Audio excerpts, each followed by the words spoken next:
Welcome to the Rusted Garden Homestead. This video is all about fall gardening or cool weather crops. So I'm going to cover just about all the seeds, the different varieties that I'm planting for the fall. These are varieties that can handle a light frost. They can actually freeze in most cases and the plants are okay. And they prefer cooler soil temperature, cooler day temperatures. So now's really the time to start thinking about that. I'm in Maryland, Zone 7. It's August 16th. So if you're close to my zone, I have a frost date of about mid-October. This is when you would start thinking about getting these planted. You may still have time if you're in warmer areas. You don't need to start thinking about fall gardening or your cool weather crops, for a couple of months. But this is a great overview of the different seeds. Now, in this series, I'm going to be talking about planting transplants just like these into the garden, direct sowing seeds. I've already direct sown some of the cool weather crops. I'll talk about those. These are some cool weather crops I planted about 7 days ago. Peas are already up back there. Radishes come up really quickly. I do recommend starting these maybe a little bit sooner than you might think. Take notes and then you'll kind of get an idea of when it's the best time to get your cool weather crops into the ground. The tip for peas is the peas can take a light frost, the leaves, the stems, but when you get to the flowers and the pods, if they freeze with that light frost in the evening or something like that, they don't bounce back as well as the leaves. So you want to make sure you have at least 75 days for peas before that frost is going to roll in so that it doesn't damage the flowers and the pea pods. And I can see that these are a little bit beat up by different insects that are out here more in the warm weather. You don't have this issue sometimes of like that pea plant right there was cut. Another one is chewed down. Sometimes you don't have that when you're planting in the spring because you don't have your summer or your warm weather insects around. I'll be talking about how to deal with that problem. And then right over here, I have that's actually the spinach is up. Right there, it's starting to break the surface.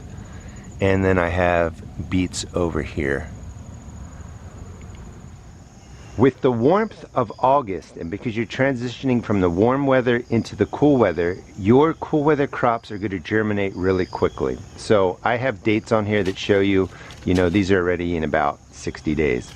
Because you're in warm soil and warm temperatures now in August, these are going to germinate quickly, they're going to establish quickly, and they're going to mature more quickly.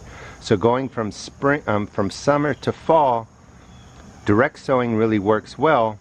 Because the soil's so warm, these will take off, and as the cool weather comes, they'll slow down, they'll taste great, they'll grow right, and they'll be able to handle that frost. So let's just get started. What I've already planted, and we'll talk about the transplants back there in a second. I've already planted Sugar Daddy. These are peas that you can eat the pods. They take about 65 days. They're already up. I've direct sown all of these. I put spinach in. The spinach is not up yet. Takes about 40 days. Radishes take anywhere from 25 to 40 days depending on the variety, and I've direct sown the radishes, and I will keep doing radishes every 2 weeks really into October. Another variety of pea that went in, and I put in some basic loose leaf lettuce that can mature in as little as 45 days, as long as 60 days, and sometimes even sooner, maybe 35 days depending on what you're growing. But it's great to get the lettuces in. And I also put in beets. They take about 60 days. All direct sown, all doing well, and I'll be doing a video if you want to follow me on how to sow all the seeds here you see in transplants and in the ground. Now, other great plants are your kales. This is red Russian kale. This takes about 60 days. This is arugula, 35 days. Again, I'm stressing these all these plants, all these varieties love the cool weather. Another kale, about 55 days. Cilantro is an herb. You can grow this in spring, in the summer, in the fall, and it will even survive a lot of winters. It gets to lows around 20 degrees here in Maryland. We can go below that, but if you're not getting consecutive days of teen freezing temperatures, your cilantro is actually going to last and survive, and so will some of the crops here. They won't grow much, but they can survive through the winters. Come spring, they bounce back, and instead of actually getting some of the leafy greens like on kale come the spring, you'll get some leaves, but then they're going to go to flower, and you can eat the blooms and you can eat the flowers. These are biennials, so if they survive your winter, they're going to come back with a vengeance trying to create seed, and you can eat the blooms and the flowers. Swiss chard is a great cool weather crop, about 60 days.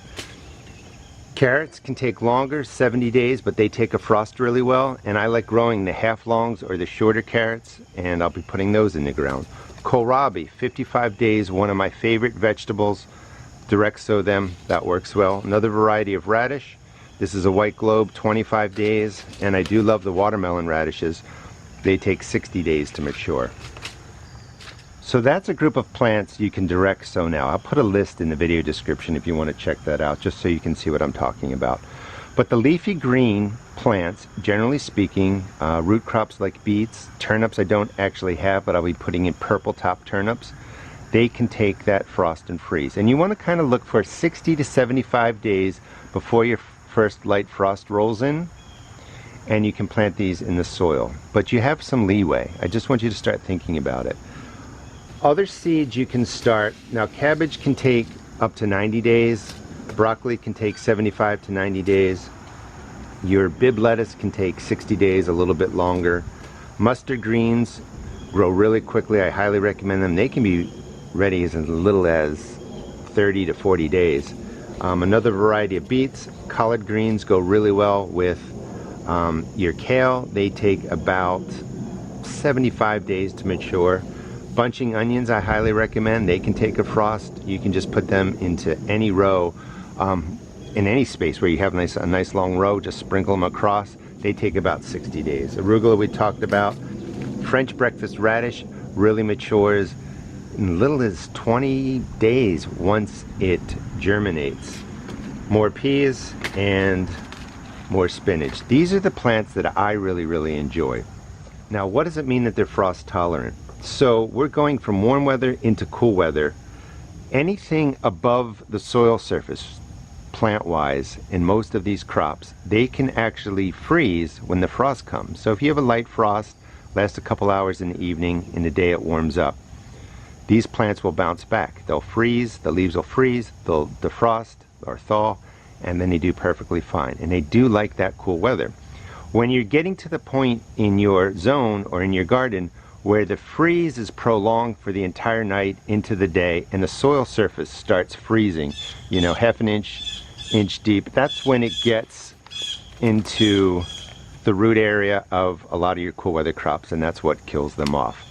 So just because your frost date might be, say, September, but maybe it's sporadic and it doesn't really get that heavy freezing in your ground until later November, you can get all these crops in there. And I would encourage you to experiment. The other thing is if you're planting all of these at once, you may have a ton of vegetables coming at one time. So don't overplant. Instead of doing like, you know, whatever, 40 beets, maybe do 20, wait 2 or 3 weeks, put in another 20. This way you get a nice continuous wave of vegetables and leafy greens maturing, and you don't get them all at once. Now, in some places and in some cases, it's better to seed start in containers. And the hard thing about these are Brussels sprouts. These can take up to 90 days. And some of these you have to start indoors because it's a little bit cooler. When you're trying to start, here's a good example. When you're trying to start collards or kale, cabbages, Brussels sprouts, whatever, outdoors in this warm weather when it's getting up to 90 degrees, they can get really leggy because it's so warm, the soil's so warm that they just speed up their growth. These will be perfectly fine. We can plant these down a little bit to about here.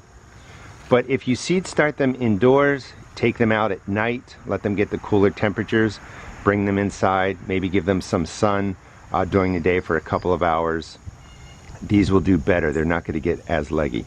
You don't necessarily need grow lights either. You can keep these by a sunny window, take them outside for a couple of hours, let them get that direct sun, bring them back inside. You just sometimes don't want these cool weather crops to be sitting out 24/7 in your warm weather, or they can get really leggy. Now, if you're starting these outdoors, we sell these at our seed shop. These are baskets that are set up, and I sell all these seed starting cells and 2.5 inch cups. These are just a simple basket, nice and solid, and these are great for outdoors because if it rains, the rain's going to go through. I get a lot of rain in Maryland, so when you're starting seeds outdoors, if you're doing like 20 flats, you don't want to be coming out and having to dump all the water out of here. So when you have the open bottoms, that works really well. You can just set up your seed trays. Again, I sell all these different size cells at my seed shop. If you are growing these outdoors or you're growing transplants for the fall, I recommend getting a bigger cell or a 2.5-inch cup. You could use yogurt cups, but you want more soil in here. You don't want those smaller 6-packs because these plants just get really big root systems, so you want more space in there. But it's nice just to be able to stack them into a tray that when it rains, the water pours through there. You can also pick these up at our seed shop too. These are designed to go inside your indoor flats. These have holes in them. Your indoor flats don't, because you typically bottom water. But you can just drop these in there, have your transplants in there outdoors. If it rains, and sometimes people want that rain. You might be in an area not like Maryland where we get tons of rain.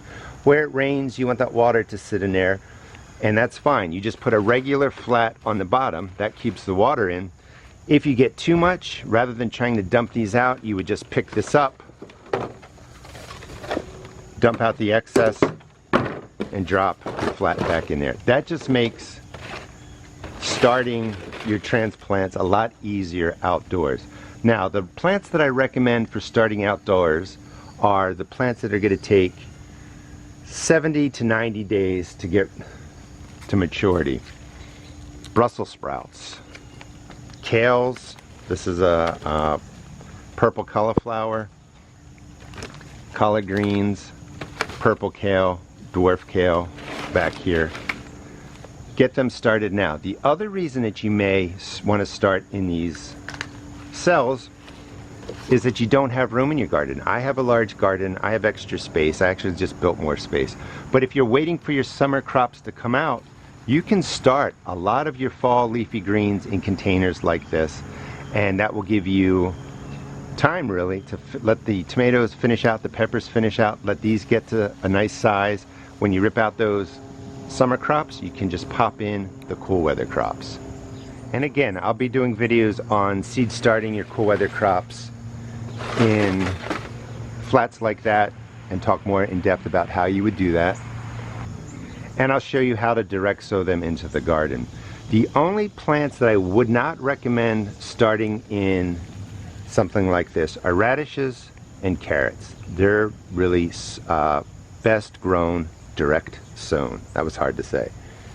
Everything else you can put right into the ground. You can start as transplants, whatever works for you. But the middle of August is time to start thinking about what you can grow for the cool weather. And the cool weather crops, again, love that colder soil temperature. They like cooler days, and they can take a frost. Thanks for watching. Hope this gives you some idea of what cool weather crops are, and I would highly recommend getting some started in your garden. Thanks for watching, and please check out my seed shop at therustedgarden.com.